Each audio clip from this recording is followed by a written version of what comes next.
성경 한 구절 읽어보겠습니다. 율법을 쫓아 거의 모든 물건이 피로써 정결케 되나니 피 흘림이 없은즉 사함이 없느니라. 사함이라는 말은 용서함이라는 뜻입니다. 죄의 값은 사망이기 때문에 피를 흘리지 않으면 사해지지 않습니다. 피 흘린다는 말은 죽는다는 뜻입니다. 피가 흘려져야 죄가 사해집니다. 여러분이 죄를 지었으니까 그 죄값은 피입니다.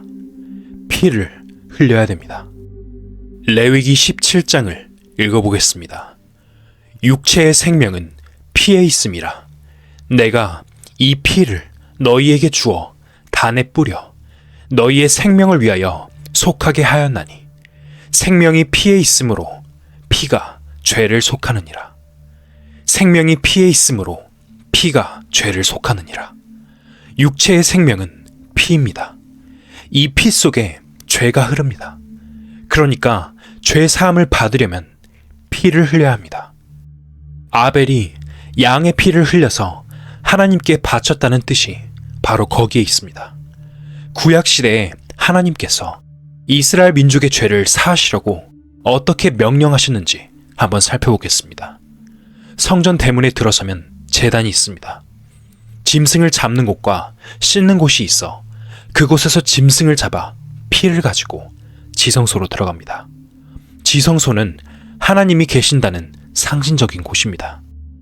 이스라엘 사람 가운데 어떤 사람이 죄를 지었으면 그 죄를 씻기 위해서 자기 분수대로 부자는 소를 잡고 중산층 사람은 양을 잡고 아주 가난한 사람은 비둘기를 잡습니다.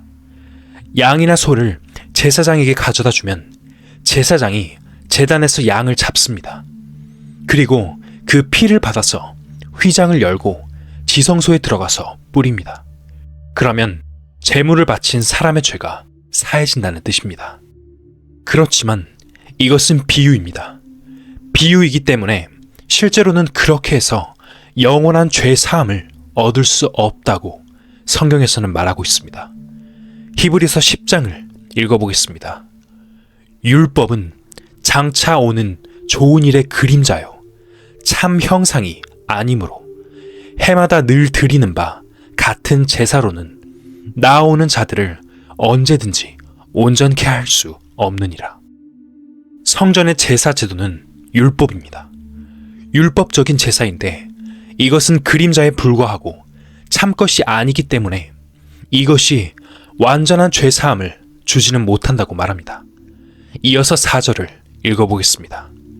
이는 황소와 염소의 피가 능히 죄를 없이 하지 못함이라.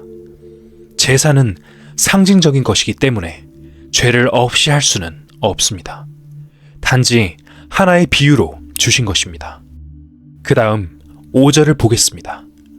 그러므로 세상에 임하실 때에 가라사대 하나님이 제사와 예물을 원치 아니하시고 오직 나를 위하여 한 몸을 예비하셨도다.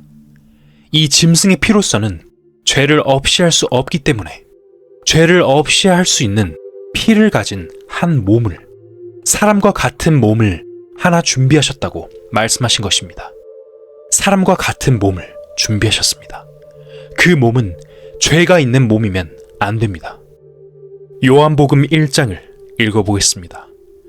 이튿날 요한이 예수께서 자기에게 나아오심을 보고 가로되 보라 세상 죄를 지고 가는 하나님의 어린 양이로다. 양이 제단에서 죽습니다. 제단에서 양이 죽고 하나님이 계시는 지성소 안에 들어가서 그 피를 하나님께 보이면 그 양을 바치는 사람의 죄가 사해집니다. 그 양은 바로 예수님이었습니다. 우리의 죄값을 대신 갚아줄 수 있는 피는 예수님의 피뿐입니다. 예수님은 우리의 죄를 짊어지고 십자가에 피 흘리시려고 이 세상에 오신 것입니다. 그 예수님이 하나님 앞에 양이 되셨습니다. 보라, 세상 죄를 지고 가는 하나님의 어린 양이로다. 예수님이 십자가에서 흘린 그 피로써 여러분의 죄가 사실은 용서가 되어 있습니다. 여러분의 죄값 때문에 피를 흘리신 것입니다. 고린도후서 5장을 읽어보겠습니다.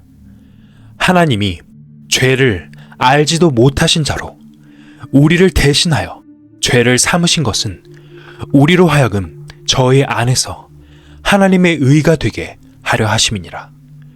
우리가 죄를 지었기 때문에 우리가 피를 흘려 죽고 지옥에 가야 합니다. 멸망받는 것입니다. 그런데 하나님이 죄를 알지도 못하신 자로 우리를 대신하여 죄를 삼으셨다고 되어 있습니다. 하나님은 하늘 위에 계시는데 두 가지 속성을 가지고 계십니다. 하나는 사랑입니다. 또 다른 하나는 공의입니다. 여기 죄인이 있습니다. 하나님 앞에 죄를 지었기 때문에 이 사람은 하나님 앞에 갈 수 없습니다. 하나님께서는 이 사람을 무조건 사랑하시기 때문에 무조건 용서하시려고 하는데 공의의 성품이 죄를 용납할 수 없는 것입니다.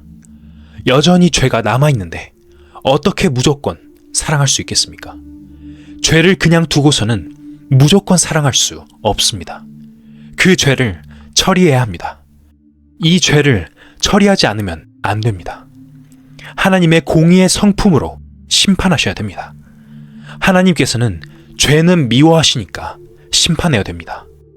그래서 예수님이 오셔서 십자가에서 대신 이 죄를 처리하셨습니다. 대신 죄가 처리되었기 때문에 예수님께서 이 세상에 태어난 모든 사람의 죄를 짊어지시고 우리를 대신해서 심판을 받으셨기 때문에 하나님께서는 죄인을 용서하신 것입니다. 하나님의 공의의 성품은 심판으로 이루어지고 사랑의 성품은 죄인을 사랑하시는 것으로 이루어지는 것입니다. 2000년 전에 예수님이 십자가에 달려 돌아가신 일은 바로 온 세상 사람의 죄를 지고 하나님의 공의의 심판을 대신 받으신 것입니다. 그리고 사흘 만에 부활하셨습니다.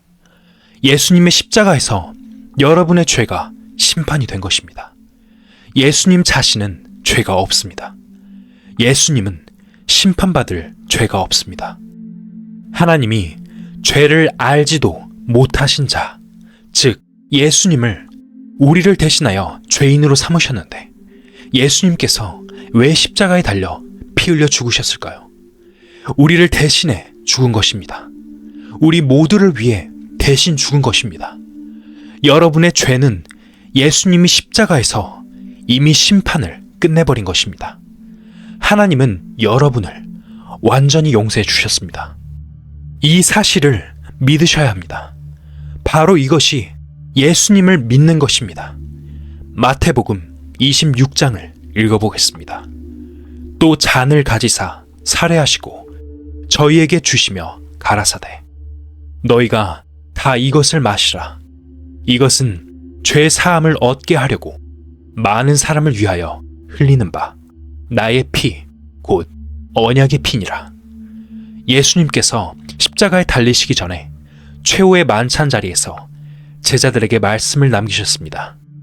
먼저 떡을 나누어 주시고 그 다음에 붉은 포도주를 나누어 주시면서 마시라고 하셨습니다. 그리고 예수님께서 이렇게 말씀하셨습니다. 이것은 죄 사함을 얻게 하려고 많은 사람을 위하여 흘리는 바 나의 피 곧 언약의 피라고 하셨습니다.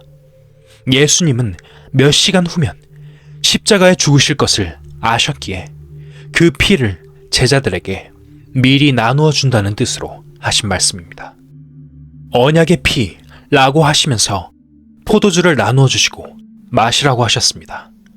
포도주는 죄 사함을 얻게 하려고 많은 사람을 위하여 흘리는 예수님의 언약의 피였습니다. 언약이라는 말은 약속이라는 뜻인데 바로 죄를 사해 준다는 약속입니다. 우리는 토지나 집을 매매할 때 문서를 작성하고 문서 제일 끝에 도장을 찍습니다. 도장을 찍으면 다시는 변경을 못합니다. 변경할 수 없습니다. 그와 마찬가지로 예수님이 피를 흘리신 것은 도장을 찍는 것과 같습니다. 죄를 사해 주셨다는 도장입니다. 여러분의 죄가 사해졌는지 안 사해졌는지는 예수님의 피 흘리심을 보고 알 수 있습니다. 피 흘리신 것이 내 죄를 사해 주셨다는 도장입니다. 사실은 이미 2000년 전에 온 세상 사람들의 죄가 다 사해져 있습니다. 그러면 온 세상 사람들이 다 구원받아야 되지 않습니까? 하지만 예수님이 죄를 사해 주신 것과 구원받는 것은 다릅니다. 구원은 믿음으로 받는 것입니다. 예수님께서 죄를 사해 주셨지만 내가 그것을 믿지 않으면 구원을 못 받는 것입니다. 그렇기 때문에 믿는다는 것이 그렇게 중요한 것입니다. 믿음으로 사망에서 생명으로 옮겨지는 것입니다. 예수님이 피 흘려 내 죄를 사해 주셨다는 사실을 믿는 것입니다. 이사야 53장을 읽어보겠습니다. 그가 찔림은 우리의 허물을 인함이요 그가 상함은 우리의 죄악을 인함이라. 바로 이것이 하나님의 말씀입니다. 하나님이 인간의 몸을 입고 이 땅에 오셔서 인간의 입장에서 말씀하시는 거예요. 그가 찔림은 우리의 허물을 인함이요 그가 상함은 우리의 죄악을 인함이라. 그래도 해결이 안 되십니까? 여기서 그는 바로 예수님입니다. 그가 십자가에 못 박혀 창에 찔린 것은 우리의 허물, 즉 죄 때문이었습니다. 계속해서 읽어보겠습니다. 그가 상함은 우리의 죄악을 인함이라. 그가 징계를 받음으로 우리가 평화를 누리고 그가 채찍에 맞음으로 우리가 나음을 입었도다. 제가 연세가 있으신 어떤 분에게 전도를 하는데 이렇게 따라 읽으시라고 말씀드렸습니다. 그가 찔림은 나의 허물을 인함이요. 그런데 그분이 안 되지. 우리라고 했는데 나라고 읽으면 되는가? 라고 하셨습니다. 나의 허물을 인함이요 라고 하면 안 된다고 말씀하셨습니다. 고집이 얼마나 세셨는지 모릅니다.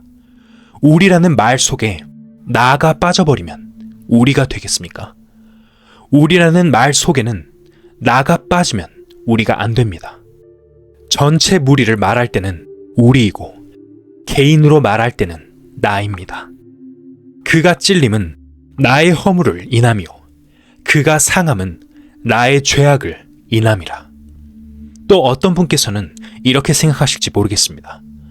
예수님이 2000년 전에 이 세상에 오셔서 죽으셨는데 나는 2000년 전에는 태어나지도 않았는데 어떻게 예수님이 십자가에 흘리신 피로 지금 내 죄가 사해지느냐? 예수님은 세상 죄를 지셨습니다.